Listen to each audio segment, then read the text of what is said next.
26th meeting of the Public Accounts Committee in this 2022-27 mandate. Members, the committee meeting will be recorded and broadcast through Parliament buildings and online. However, there could be a slight delay in moving to any private session or back into public sessions, so please be patient.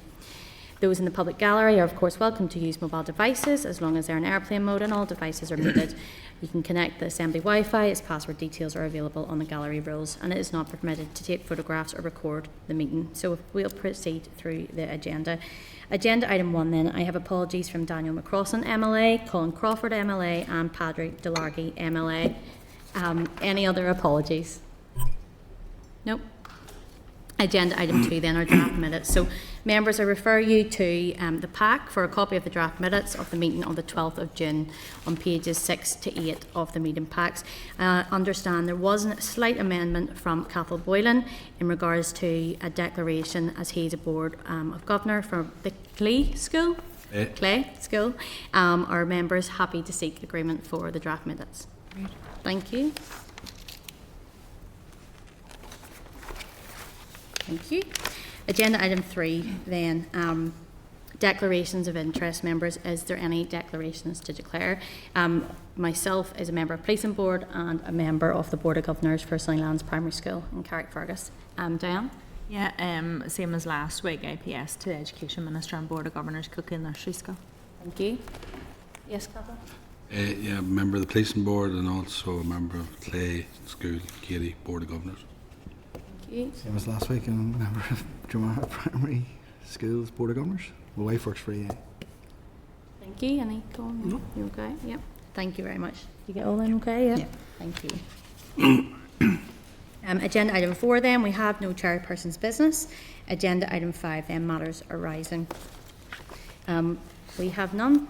Agenda item 6 are correspondence. So members, I refer you to pages 15 to 66 of the meeting pack and pages 3 to 6 of the tabled papers for correspondence from a member of the public raising concerns around issues relating to housing which were directed to the Northern Ireland Audit Office and a clerk's brief outlining the key issues.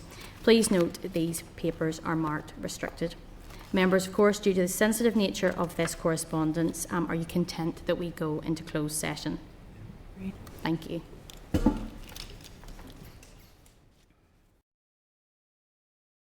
Senate Chamber. Sound.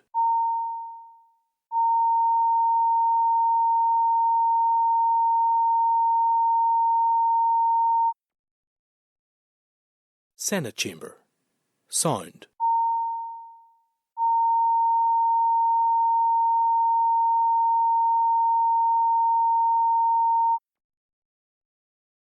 Senate Chamber. Sound.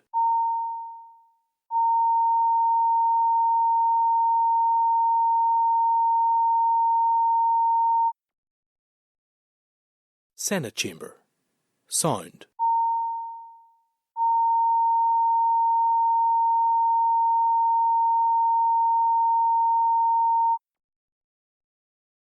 Senate Chamber. Sound.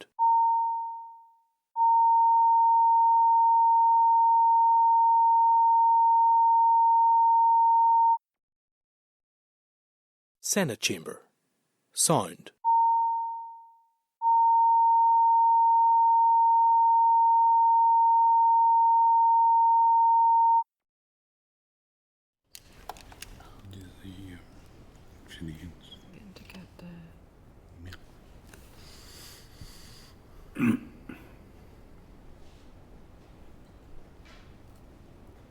So agenda item 7, members, it's our memorandum of reply in relation to our mental health services in Northern Ireland update. So I am going to welcome to the meeting Dorina Carville, Controller and Auditor General, Kyle Bingham, Assembly Support Officer, and I will refer members to the relevant papers.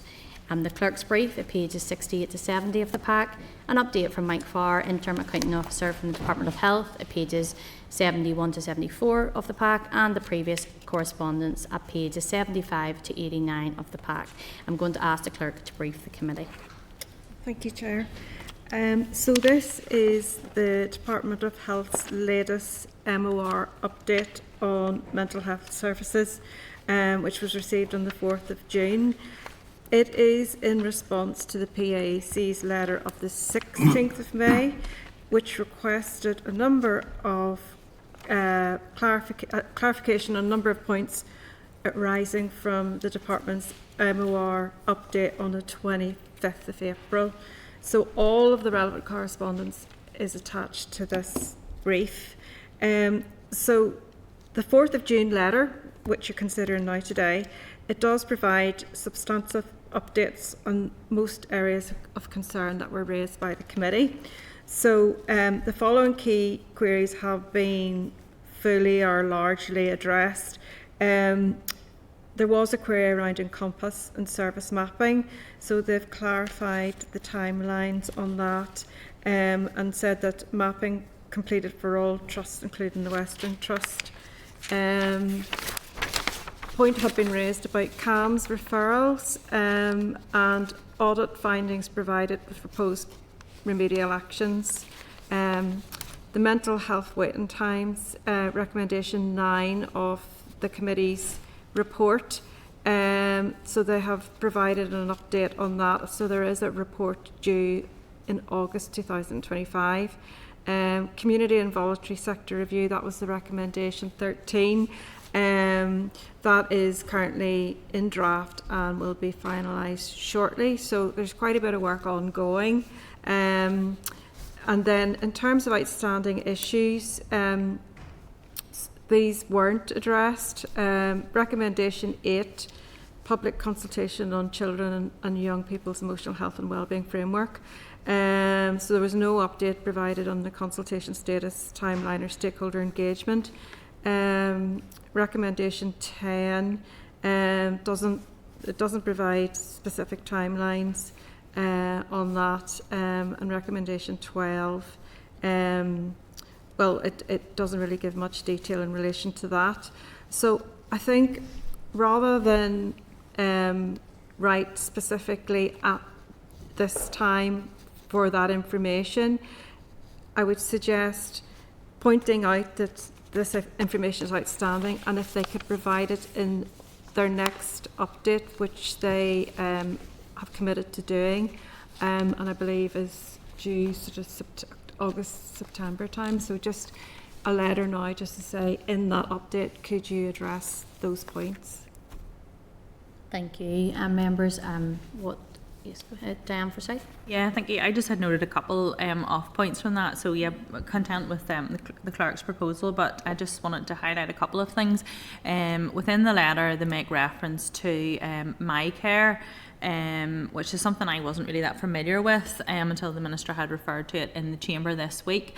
Whenever I looked into it, so it's obviously a way that we can all have our own health care information on our devices, but it's saying on this that there's been licensing issues and delayed go live in the Southern and Western Trust, so it would be good to understand a wee bit more detail about that. And then also where they're talking about the data and evaluation, they're saying, you know, the evidence they haven't been able to do a lot of the work around this due to being short-staffed, but separately they've been talking about the waiting list. And again, from our actual inquiry, although it was ages ago, we do remember the fact that they weren't able to, you know, capture the data, they weren't able to evaluate it or look at it in terms of outcomes, was underpinning everything that they were doing. So if we just could emphasise that was, you know, a key priority, I think, of the committee, because if they aren't able to progress a lot of those data pieces, it sort of puts a wee bit of a question mark on how measurable all of the recommendations are. But it's good to see the detail, and it's good to see they're going to come back to us in August, and hopefully by August they've said that the voluntary and community sector report's complete and it's nearing finalisation, so hopefully they'll be able to share that with us, you know, for their next update in August. But thanks, Chair. Thank you. Is there any other comments from members? So if we can we include that then within our letter? And I think it's, I mean, knowing obviously that inquiry, I think one of the absolute key issues was the data piece. So I think we definitely need some more clarity in that regard. So, did you want to? I mean, I appreciate what you're saying. I mean, as long as we get as much information on the recommendations, it's outstanding. I appreciate that. In 1 minute they're saying they're collating, but we're going back, you know, we're just directly asking them they've committed to give us an update in August. That's my understanding of it. So, have we just said, we're just taking for granted that's what it's going to be? You know what I mean? What I mean by that, they say, right, so Diane mentioned data collection there and we don't know where they can get it at. What exactly have we asked them, just for an update, is that it? Well, just, When we asked originally for the original information to come back for this, they reported on so many recommendations, there's 3 outstanding, right? So they said they're going to forward us more information come August. Have we any guarantees that we're going to get what we're asking? That's the point I'm asking. If I could come in, Chair. On the point I was saying about the data, they have given us a response, and what I'm saying is I don't think that it's satisfactory, so they're going to come back to us on the ones in August that are outstanding, whereas whenever they've came back, they've said we haven't really progressed these things because we're short-staffed, so I'm suggesting that we highlight that what you have came back on, it doesn't really satisfy our key concerns in the report, as well as the outstanding things. I just thought that we should 100%. highlight that. How, yeah. if they're short-staffed, they're not going to be able to answer the Yeah. recommendation. But that's my point I'm raising. Yeah. I don't mind asking as long as we get, the information ourselves. And I'm not too sure we're going to get that, but all we can do is ask, Chair, you know what I mean? But And you just want confirmation that we're actually going to yeah, get a in response in fact, August you time. know, they're saying they come back in August for information, so hopefully that's the full information we need. It's just what Diana's, she already raised an issue over the data collection. If they're saying they're short-staffed, how are they going to commit to a full answer? You know what I mean? I don't know how they're going to do that. Okay, no problem. So what we'll do then, obviously with the recommendations and then the additional comments there from Diane, we'll write and include them both, and then we'll hopefully get our update within that August timeframe then. Members happy with that? Yeah. Thank you. So members, we're going to go back into closed session now. Are members agreed? Yep. Thank you. Senate Chamber. Sound.